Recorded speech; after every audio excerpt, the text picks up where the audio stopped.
Hey everyone. The Arkham series mainly focuses on Batman and his close allies because, well, that's the point, they're Batman games. But every now and then there are references to other heroes that we never actually get to see, which leads me and a lot of other people to question where they are and why they haven't been helping Batman throughout the course of the games. And that is what I'm going to be trying to figure out today. Oh, and shout out to Ducky730 for this suggestion. To start, let's talk about the elephant in the room, the Justice League. While they're clearly an established thing by the time of Kill the Justice League, they definitely do not exist yet within the time frame of the Arkham games. It seems like Batman was the first of those heroes to exist, and then the rest of them started to appear around the time of Arkham Knight. The other members only start getting referenced in that game, and it sounds like they're only now starting to get a reputation.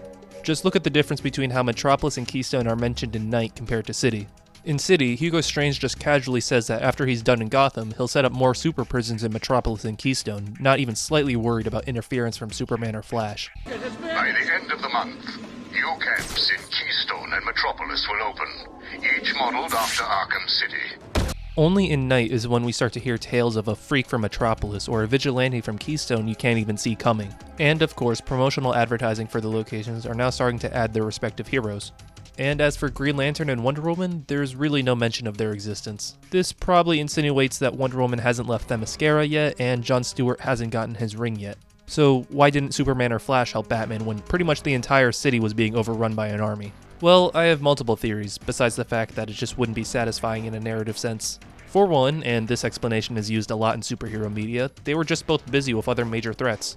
Who knows, maybe during that same night, Parasite was rampaging through the streets of Metropolis, while in Keystone, the rogues were pulling off a citywide heist. You could give these guys a ton of different excuses, but a theory that I like is that Batman could have personally told them to stay away. We already know how much Batman likes working with other people. I didn't need your help. If you need me, you know where I am. I know. Now go. We're a team. This city needs both of us. I can handle it, Robin. Still lurking around on rooftops. You shouldn't have come here. So what if Batman actually made a deal with the other supes? Don't get in the way of his protection of Gotham unless he dies, and then they can swoop in and save the day. And seeing as how he's the first superhero of that universe, I think they'd respect him enough to leave him alone and let him do his thing. Alright, that's it for the Justice League members we know are going to appear in Kill the Justice League. Now let's talk about the other ones. First, let's look at Martian Manhunter. As of now, he's currently working as a detective for the GCPD in Gotham. It's pretty understandable as to why he wouldn't make a major appearance, as he likely knows that humans, especially Gothamites, aren't very accepting of weird-looking superpowered people.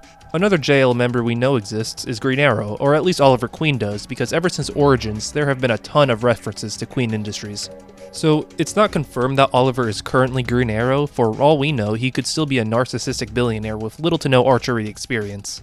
And side note, am I the only person who thinks a Green Arrow game set in the Arkhamverse would be the best possible spin-off? Just me? Okay.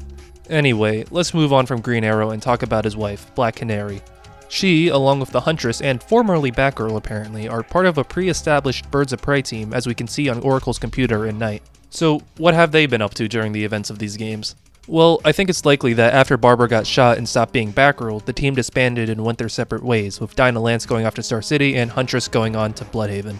Last character I wanted to bring up today is the Creeper, aka Jack Ryder. So, we know that the Creeper exists as Vicky Vale brings him up in an interview with Quincy Sharp. They said they didn't want to place their safety, their children's safety, in the hands of vigilantes like Batman, Nightwing, and there's at least one more. The Huntress? The Creeper?